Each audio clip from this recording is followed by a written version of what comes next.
Recueillir les premières réactions de son Excellence, Monsieur le Président de la République, Excellence Monsieur Bassirou Diomaye Diakhar Faye. J'ai l'honneur de vous inviter à venir prendre la parole.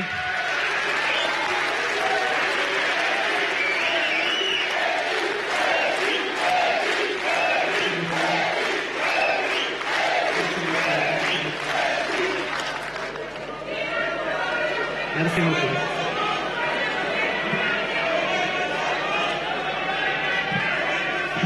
Monsieur le Président de l'Assemblée nationale, Monsieur le Président de l'Assemblée nationale, El Hadj Malick Ndiaye, Monsieur le Premier ministre Ousmane Sonko,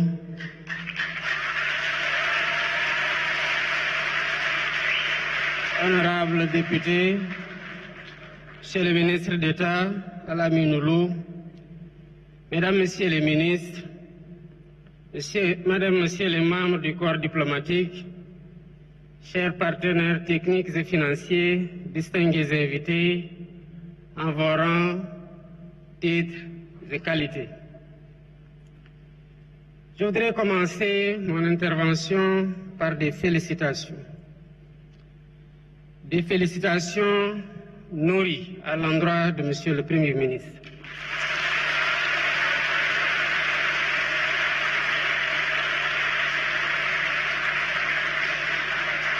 Des félicitations à l'ensemble des membres du gouvernement.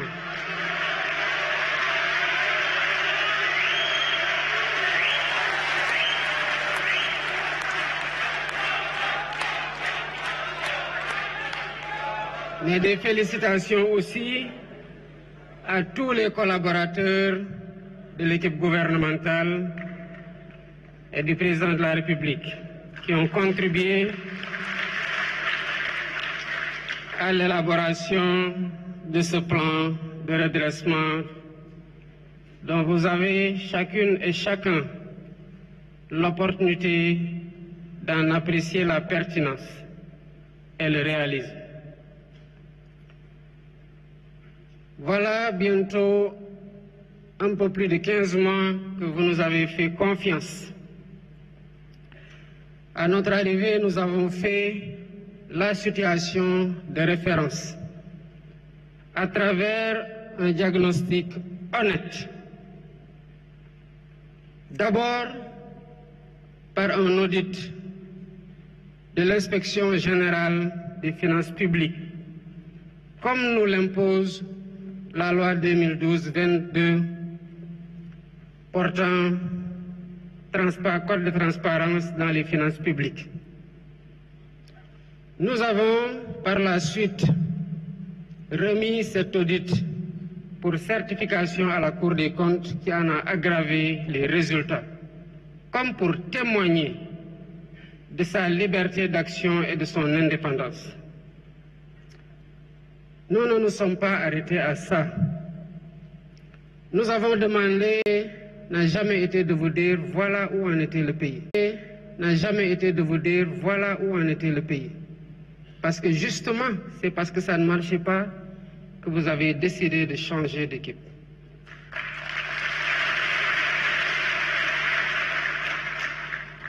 Et nous nous sommes donc attelés à proposer des solutions. Cela a conduit en un temps record à la présentation de la vision Sénégal 2050, l'agenda national de transformation. Cela a conduit à la confection du master plan, à la sélection d'un portefeuille de 80 projets catalytiques. Mais nous ne pouvions pas nous en tenir à les exprimer, à les concevoir, à les partager. La cadence des réformes a été très bonne et cela rend compte de l'efficacité de l'action gouvernementale et de l'efficience dans la conduite de cette action par le Premier ministre. Pourquoi nous avons fait le choix de la vérité? Parce que nous savons que vous avez élu des hommes véridiques pour les avoir éprouvés.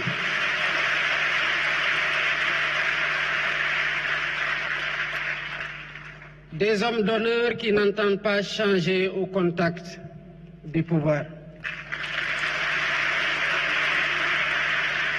Nous avons fait le choix de la vérité parce que nous avons du respect pour vous, peuple sénégalais. Nous avons fait le choix de la vérité parce que nous voulons imposer à nos interlocuteurs le respect qu'ils nous doivent en leur donnant le respect que nous nous devons. Et cela ne se fait que dans la vérité. Mais nous avons aussi fait le choix de la vérité pour corriger les anomalies et nous assurer que plus jamais cela ne puisse se reproduire.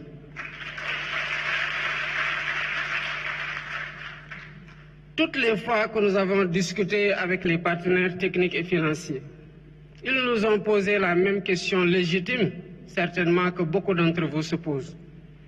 Oui, mais comment allez-vous redresser la situation? Il fallait justement un plan pour redresser la situation et c'est là toute la pertinence du plan de redressement que le Premier ministre a conçu et a présenté. Avant, quand des difficultés étaient relevées à la suite d'un diagnostic, on se contentait justement à dire que nous allons maîtriser les dépenses publiques, que nous allons faire une meilleure mobilisation des ressources domestiques, que nous allons mobiliser des financements endogènes.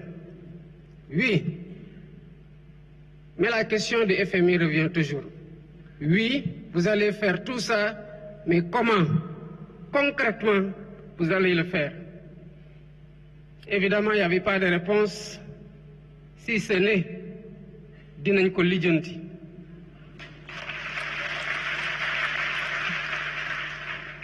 Lijjanti boobu moo waral la dette cachée.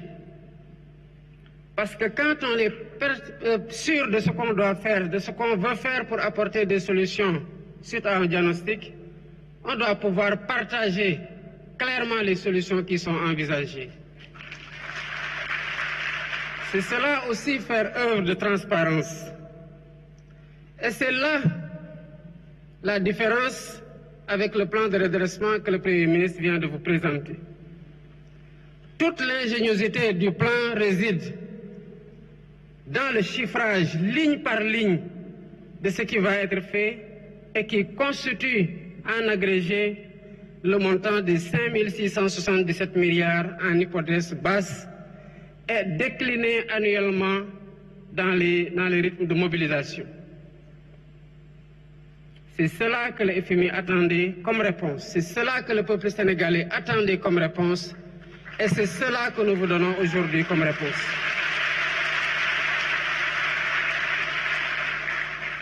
Le Premier ministre l'a dit à juste titre. Le redressement a commencé avant ma prestation de serment.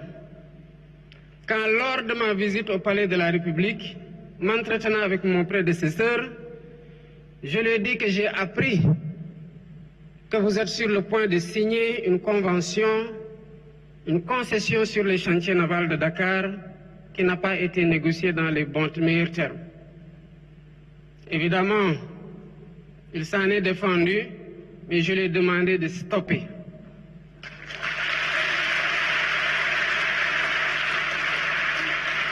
Et nous avons relancé un nouvel appel d'offres qui sera bientôt finalisé. Et vous verrez, comme vous l'avez vu dans les renégociations précédentes, quel a été le premier contrat et quel est désormais ce que nous avons signé.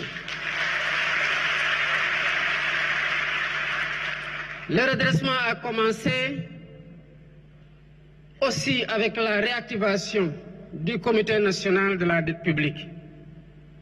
Évidemment, tout le monde se pose la question de savoir, mais comment cela a-t-il pu arriver?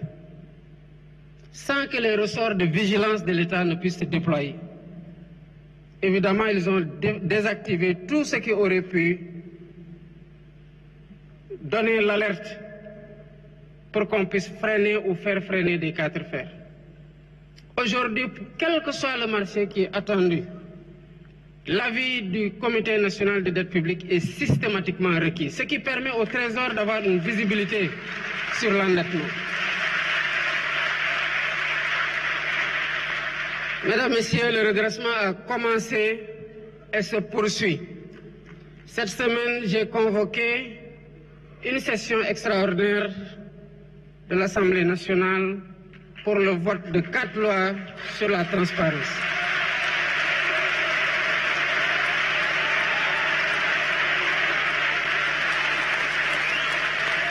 Mesdames, Messieurs, je vous invite à vous approprier ces lois. Ça fait une année que nous travaillons sur ces lois pour nous assurer d'avoir le meilleur dispositif de lutte contre la corruption et de promotion de la bonne gouvernance. Et vous le verrez, peut-être que vous partagerez mon sentiment. Et Dieu sait que j'ai été particulièrement exigeant. Je suis très satisfait.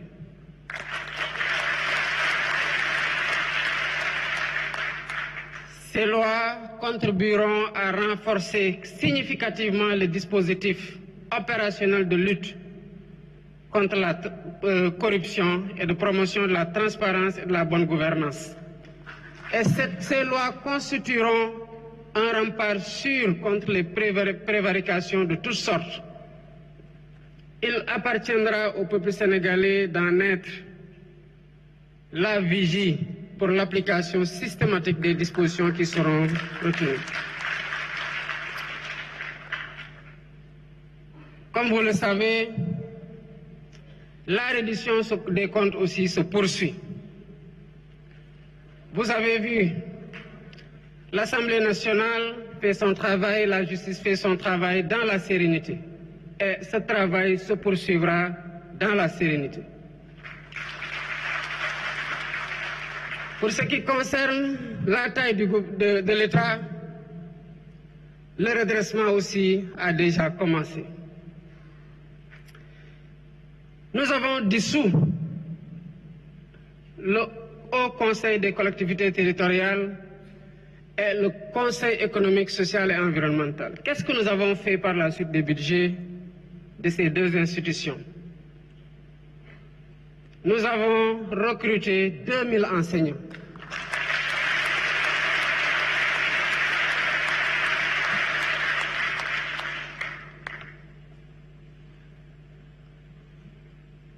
Mais c'est parce qu'on a dissous le Haut Conseil des collectivités territoriales que nous nous sommes rendus que l'immeuble qui abritait le Haut Conseil a été acquis par l'État depuis 2014. Mais l'État a continué de 2014 à 2024 à payer des loyers sur le même immeuble qu'il appartient.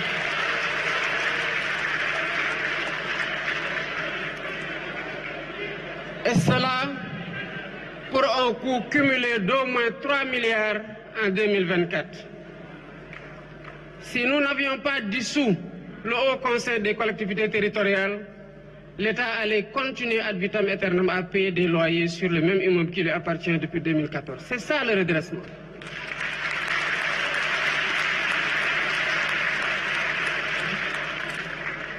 Ces institutions ont été dissoutes, mais le Sénégal continue à marcher, et mieux.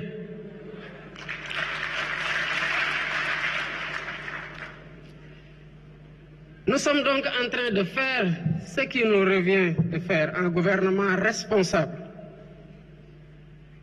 soucieux des difficultés qu'endure le peuple sénégalais et ayant à cœur d'y apporter les solutions les plus immédiates. Mais ce que nous attendons du peuple sénégalais, c'est de comprendre que nous devons compter d'abord sur nous-mêmes pour nous sortir de ces difficultés.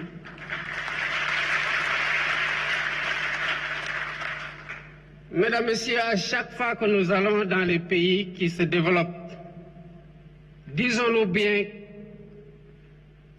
que Dieu n'a descendu dans ces pays que des hommes et des femmes avec 2 mains, 5 doigts dans chaque main. Et c'est les filles et les fils de ces pays qui ont bâti ces pays que nous envions aujourd'hui. J'ai eu ici hier un invité d'honneur lors de la consécration des meilleurs élèves de notre école. Nous partageons tous, je le pense, la même conviction après avoir assisté à la décoration de M. Pape Nathan Goubaye. C'est qu'avec de la volonté, nous pouvons déplacer des montagnes. Et si un Sénégalais l'a fait, c'est parce que cette ressource se trouve en chacune et en chacun d'entre nous. Nous sommes en mesure de redresser la situation et nous avons déjà commencé à la redresser. Il n'y a qu'à poursuivre et à consolider les efforts en cours et Inch'Allah, tout ira très bien.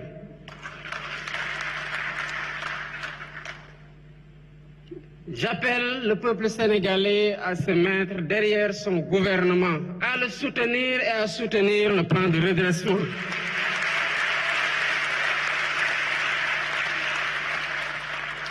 Les bénéfices de ce plan iront déjà au peuple. Ils vont déjà au peuple.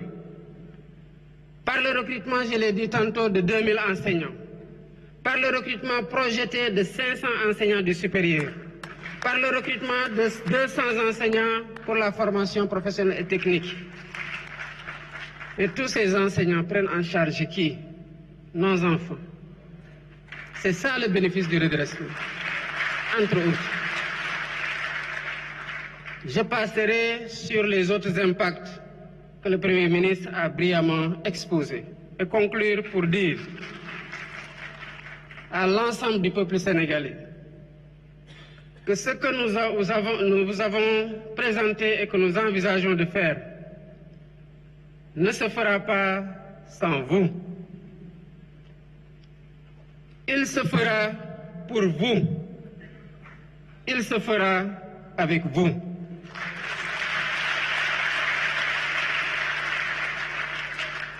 Voilà pourquoi, depuis mon élection, j'ai mis en place une gouvernance de concertation qui a donné lieu déjà à plusieurs assises ou états généraux, à l'occasion desquels nous nous sommes parlé dans la vérité. Et nous avons ensemble conçu des solutions que nous avons considérées comme étant les meilleures et les plus adaptées à la situation. Il nous faut les dérouler dans la solidarité, dans l'effort permanent, dans le sérieux, avec la résilience qu'il faut. Et tout ira bien, Inch'Allah. Je vous remercie de votre attention.